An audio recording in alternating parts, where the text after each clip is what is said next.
हाँ जी, next video में हम फार्मलता के बारे में चर्चा करेंगे। अब तक हमने भार आयतन मात्रक में मोलरता नॉर्मलता का अध्ययन कर लिया था। अब हम फार्मलता का अध्ययन कर लेंगे।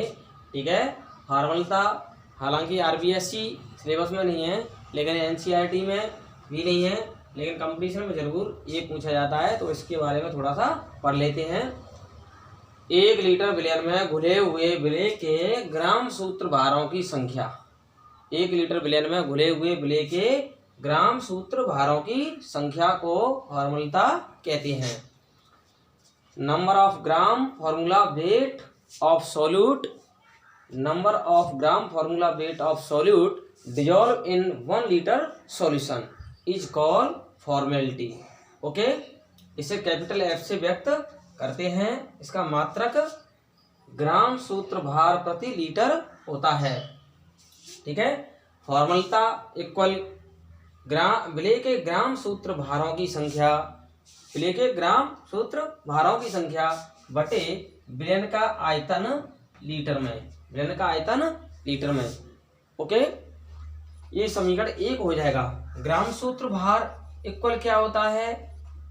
मात्रा बटे सूत्र भार। ग्राम सूत्र भार विलेय का निकालेंगे तो विलेय का ग्राम सूत्र भार बराबर विलेय की मात्रा बटे विलेय का सूत्र भार हो जाएगा ये। और रियल में सूत्र भार बराबर क्या होता है? अणुभार गुणा 2। ये सूत्र भार उन यौगिकों का निकाला जाता है जिनका शुष्क बेंजीन में घुलने पर संगुणन हो जाता है। जैसे एसिटिक अम्ल है, बेंजोइक अम्ल है, यानी कार्बोक्सिलिक अम्ल जो यौगिक हैं जिनका शुष्क बेंजीन में घुलने पर संगुणन हो जाता है, उनका सूत्रभार ज्ञात किया जाता है। ओके, तो सूत्रभार उनका दुगना होगा अणुभार का, तो अणुभार गुणा 2। इस समीकरण 2 के मान को समीकरण 1 में रख देंगे तो फार्मलता का क्या आ जाएगा? यहाँ मान विलेय के ग्राम सूत्रभार की जगह पे विलेय की मात्रा बट्टे विलेय का सूत्रभार यहाँ आ जाएगा और गुणा 1 बट्टे विलयन का आयतन लीटर में हो जाएगा। बिल्कुल मोलरता और नॉर्मलता में अंतर करते जाएंगे। तो मोलरता में तो यहाँ क्या आ रहा था?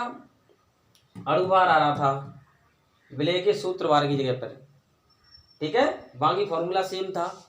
और नॉर्मलता में क्या आ रहा था? यहाँ विलेय का तुल्यांकी भार आ रहा था। ठीक है, तो तीनों में तुलना करके आप अध्ययन करेंगे तो कोई दिक्कत नहीं आएगी।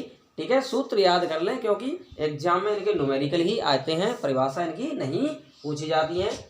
इस तरह से फार्मलता का फॉर्मूला क्या हो जाएगा? WV/FV into 1/V litre. FV का मतलब यहाँ विलेय का सूत्रभार हो जाएगा। F का मतलब formula weight of solute. Okay, तो फार्मलता ये आगे इसके क्वेश्चन को देख लेते हैं फॉर्मलता का, और सूत्रभार देख लेते हैं। एसिटिक अम्ल का सूत्रभार कितना होगा? एसिटिक अम्ल का अणुभार कितना होता है? 60। तो इसका सूत्रभार क्या हो जाएगा? दुगना हो जाएगा। एसिटिक अम्ल का सूत्रभार, एसिटिक अम्ल, एसिटिक अम्ल का सूत्रभार। तो एसिटिक अम्ल का फॉर्मूला आप जानते हैं CH3COOH। ठीक है, तो इसका जो अणुभार होता है उसका दुगना हो जाएगा। ठीक है, अणुभार कितना होता है इसका? 60। तो 2 गुणा 60 बराबर 120 ग्राम प्रति सूत्रभार, ग्राम प्रति सूत्रभार। ओके, ये इसका एसिटिक अम्ल का आ जाएगा।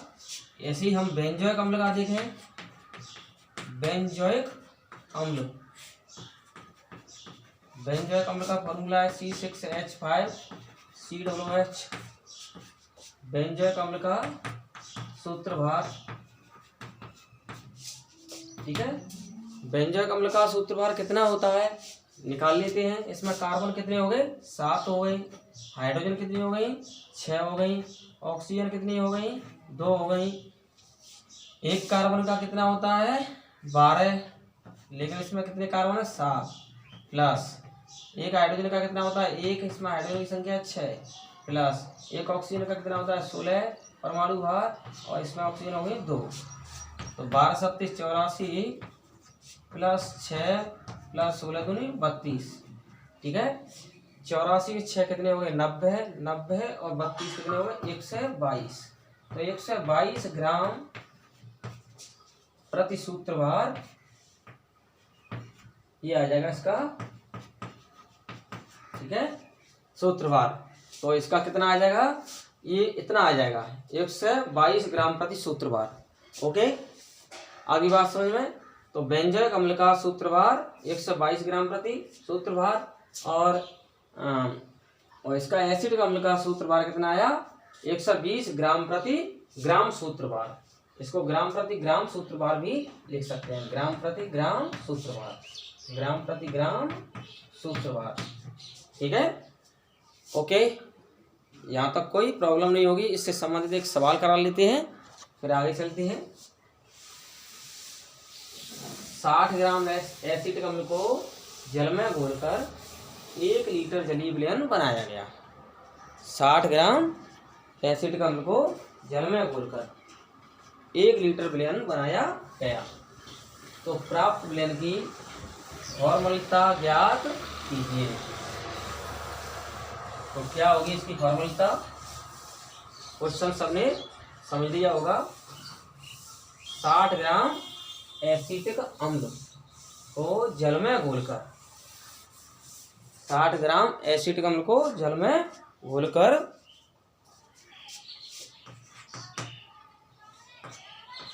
60 ग्राम एसिटिक अम्ल को जल में घोलकर 1 लीटर विलयन बनाया। तो इस विलयन की क्या याद करनी है, फॉर्मूलता ज्ञात कीजिए। इस विलयन की क्या ज्ञात करनी है, फॉर्मूलता। तो फॉर्मूलता इसकी कैसे ज्ञात करेंगे, इसकी फॉर्मूलता ज्ञात करने के लिए फॉर्मूला आपको बता ही दिया मैंने। इसके लिए क्या क्या मान दे रखे हैं, विलय की मात्रा क्या दे रखी है WB, विलय की मात्रा 60 ग्राम, ठीक है, और विलय का सूत्र भार यहाँ एसिड अम्ल का कितना होता है 120 ग्राम प्रति ग्राम सूत्र भार, ग्राम प्रति ग्राम सूत्र भार, ठीक है। और विलयन का आयतन कितना दे रखा है लीटर में, बराबर 1 लीटर। ओके, इसका सूत्र लगा दो, ये फॉर्मूला हो जाएगा formality equal WB upon FB, यानी विलय की मात्रा बटे विलय का सूत्र भार गुणा 1 बटे विलयन का आयतन लीटर में। F equal WB upon FB into 1 upon V litre में, ये फॉर्मूला हो जाएगा। इसके अकॉर्डिंग इसमें वैल्यू पुट कर देंगे। यहाँ आ जाएगा 60 ग्राम, यहाँ आ जाएगा 120 ग्राम प्रति ग्राम सूत्र भार, ग्राम सूत्र भार इंटू 1 अपॉन 1 लीटर।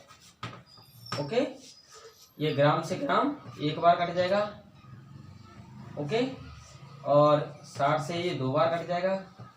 तो आपको पता है कि कितना आया 60 एकम 60, यानी 1 ऊपर हो गया और 2 नीचे हो गया, तो 1 बट्टे 2 आ गया। अब ग्राम से ग्राम एक बार कट गया, तो 1 बट्टे में अंदर 1 बट्टे ग्राम सूत्र भार दे रखा है, ठीक है। तो इसके नीचे 1 बट्टे ग्राम सूत्र भार आ गया, वो ऊपर पहुंच जाएगा। तो ऊपर क्या आ जाएगा ग्राम सूत्र भार, और यहाँ देखो आगे क्या है बटे में लीटर है, तो लीटर, तो ये आ जाएगा 1 बट्टे 2 ग्राम सूत्र भार प्रति लीटर।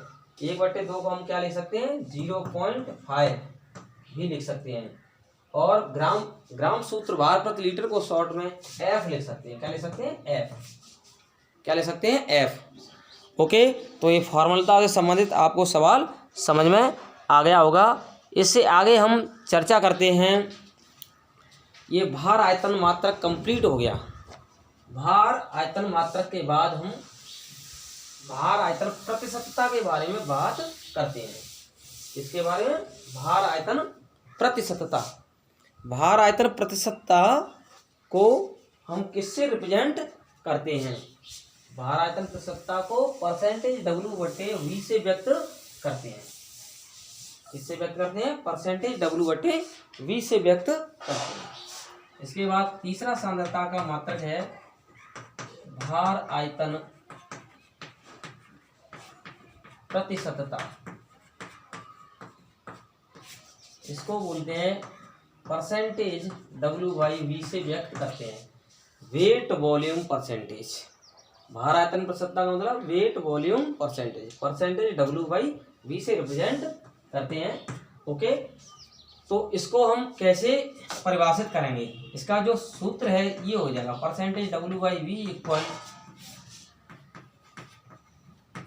विलेय की मात्रा बटे विलयन का आयतन। ये आयतन किस में होगा? ml में, और विलय की मात्रा किस में होगी? ग्राम में। विलय की मात्रा ग्राम में होगी और ऊपर गुणा होगा 100। ये सूत्र है, इस सूत्र को याद कर लो आप। भार आयतन प्रतिशतता का ये सूत्र बहुत ही इंपॉर्टेंट है, बोर्ड में इससे संबंधित सवाल पूछे जाते हैं। भार आयतन प्रतिशतता परसेंटेज W/V इक्वल विलय की मात्रा ग्राम में बटे विलयन का आयतन ml में ऊपर गुणा 100। इसको परिभाषित कैसे करेंगे? 100 ml, ये इम्पोर्टेंट है, ठीक है, बहुत पूछा जाता है बोर्ड में।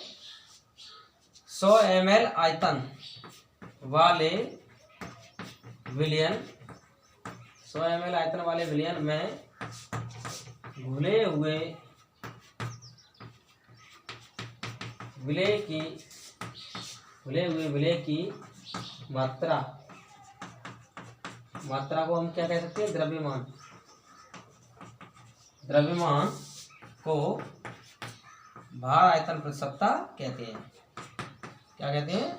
भार आयतन प्रतिशतता कहते हैं। वेट वॉल्यूम परसेंटेज कहते हैं। इसको परसेंटेज W/V से व्यक्त करते हैं। ओके, तो भार आयतन प्रतिशतता बराबर विलय की मात्रा ग्राम में बटे विलयन का आयतन ml में और ऊपर गुणा 100 हो जाएगा। ओके, इससे संबंधित एक सवाल दे देते हैं। 5 ग्राम ग्लूकोज को जल में घोलकर 500 ml विलयन बनाया। 500 ml विलयन बनाया, तो इस विलयन में ग्लूकोज की भार आयतन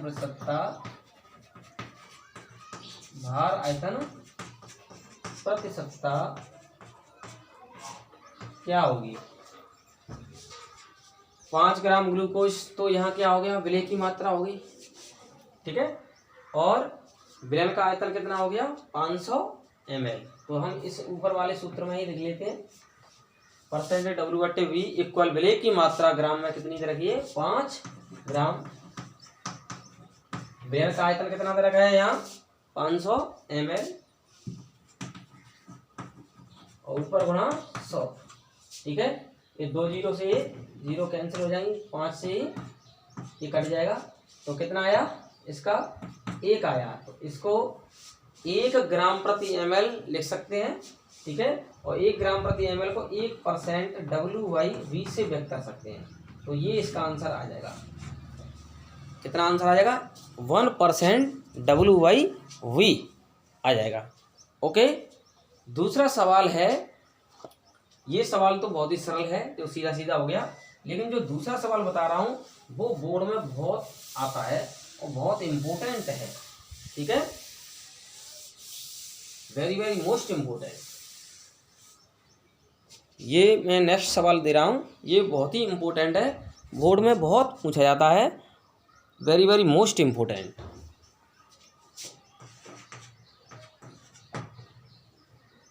दो प्रतिशत W/V ग्लूकोज के विलयन को 200 ml ग्लूकोज के 200 ml विलयन में घुली हुई ग्लूकोज की मात्रा ज्ञात कीजिए। ठीक है, ये क्वेश्चन बहुत ही इंपॉर्टेंट है, very very most important, very very important. Okay, ये बहुत ही इंपॉर्टेंट क्वेश्चन है। तो इसमें उस सवाल के अकॉर्डिंग करेंगे। यहाँ 2% W/V ये दे रखा है, 2% W/V ये तो होगी क्या, भार आयतन प्रतिशतता, और विलय की मात्रा कितनी इसमें दे रखी है, WV, यहाँ ये ज्ञात करनी है। और विलयन का आयतन कितना दे रखा है ml में, ये 200 ml दे रखा है। कितना दे रखा है, 200 ml दे रखा है। ठीक है, तो अब सूत्र के अकॉर्डिंग चलो।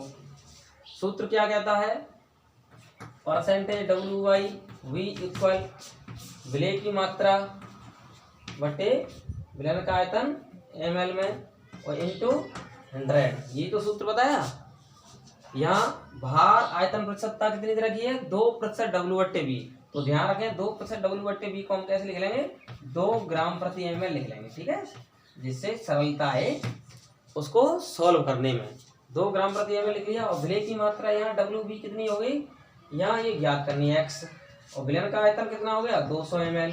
कितना हो गया, 200 ml, और ऊपर गुणा हो गया 100। ठीक है, अब इसको सॉल्व कर लेते हैं। ये 2 0 से 2 0 कैंसिल हो गई, ml से ml कैंसिल हो गया।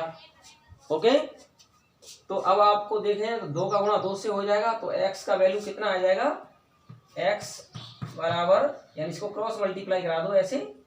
ठीक है, तो x ये आ गया, और 2 का गुणा 2 से हो जाएगा तो कितना आएगा, 4। तो 4 ग्राम ग्लूकोज की मात्रा होगी। ठीक है, वैसे भी ये क्लियर हो जाएगा कि 2% W/V ग्लूकोज के 200 ml विलयन बनाया है। 100 ml में ग्लूकोज की 2 ग्राम उली होगी, तो 200 ml में 4 ग्राम उली होगी, है ना। तो उससे भी हम समझ सकते हैं। तो ऐसे सवालों को सॉल्व करेंगे। आज इतना ही, इसको मेहनत करके पढ़िए, और इस वीडियो अच्छा लगा हो तो लाइक, कमेंट्स, सब्सक्राइब जरूर कीजिए।